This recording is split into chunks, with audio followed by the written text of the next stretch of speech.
Hi, this is Tanvi. Today I have with me an expert who, in my mind, is going to talk about one of the most underserved areas of medicine, menopause.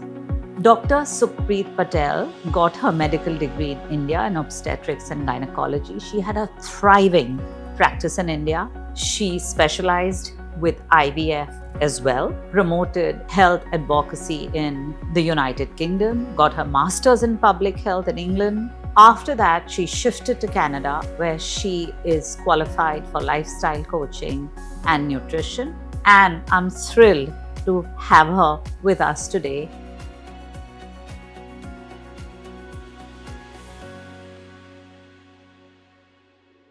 So I'm requesting you to start at 101 with women's hormones, starting from a girl being a girl and turning into a woman and thereafter. I think that's a great foundation to get started with. Just getting vocabulary clear, understanding the basics, and then building on it. We discuss this often. You mentioned women's hormones, and very often the hormones estrogen and progesterone are called sex hormones, female sex hormones. And that terminology is now changing. So if we look at basic biology, women have estrogen, progesterone, and testosterone. Men have estrogen, progesterone, and testosterone. It's just the ratio that's different.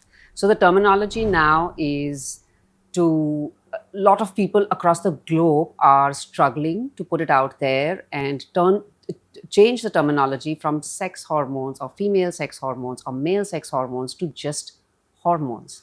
Because we now know that we have their action is through the body. Every cell responds to estrogen, progesterone, and testosterone. So just to, since we're talking about foundations, I think it's important to clarify that we are trying to move away from the notion that estrogen, progesterone, testosterone are sex steroids or sex hormones. We want to put them as just the hormones. They work on our entire body, right?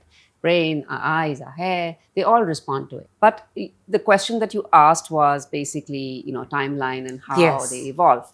So we know that when you look at a boy and a girl before adolescence and before they've gone through puberty, they look different. Okay. And then there is a change. There is a transition. If you look at a woman or a girl going through adolescence, there is a development of the breast buds, there's her first period that comes in, her hips start to widen, there is all these changes happening.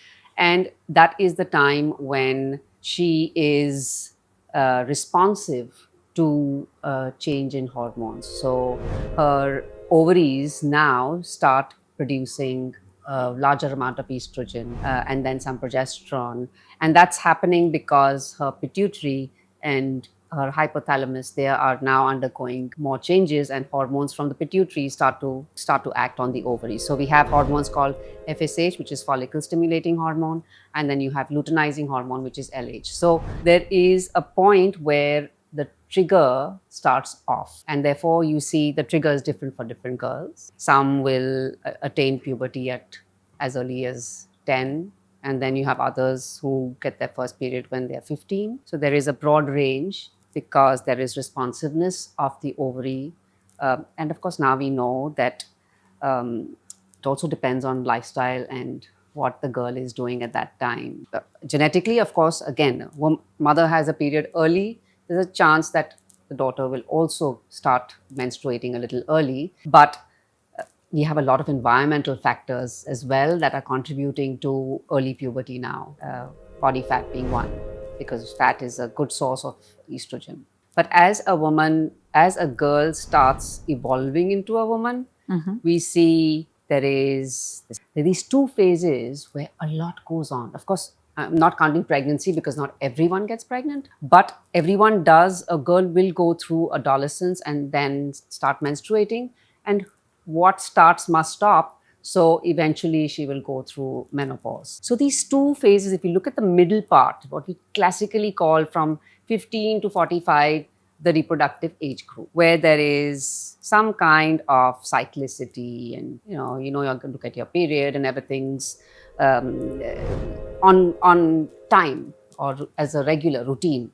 But if you look at these two periods, adolescence, when she's going to go through puberty, and perimenopause, where she's going to fade out, like ovaries are going to stop working, those are the periods where a lot is going on. And you see, when a girl is going through puberty, how mothers are sensitive to her. So they'll start talking about development of breast, they'll start talking a little bit about periods, about use of sanitary wear, and all of that.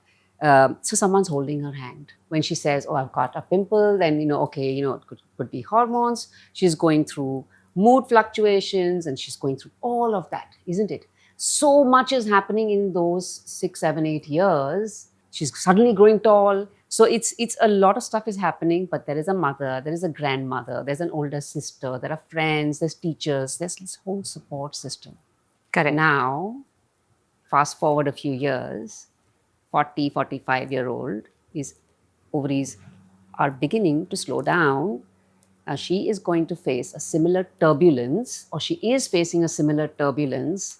Nobody's holding her hand. So it's the same thing. If you look at it, perimenopause is adolescence on the other side, but it is lonely because she's still at that point doing other things. So biologically, if one looks at it, if one just looks at it as the reverse of, this is the entry, this is the exit, then it just becomes easy to visualize it, that of course there's going to be changes.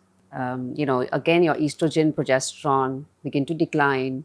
Very often it's progesterone to begin with, and then estrogen slowly declines. So obviously you're now going to see the impact. And what I started with was that they're no longer we want to call them sex hormones, because we know they impact all the cells in our body. So, that's where you start seeing symptoms. Women complain of hot flashes, poor sleep.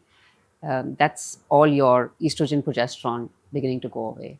So actually that change in nomenclature is so important to empathize with the fact that estrogen is got such far-reaching implications to so much more than being a sex hormone. Absolutely. And that's something that all women should be made aware of. There are a lot of women that are not aware of this. And while ignorance can be bliss and, one can go with the flow, in today's day and age, I think it's better to be equipped with the right information so that one can make proactive changes in lifestyle.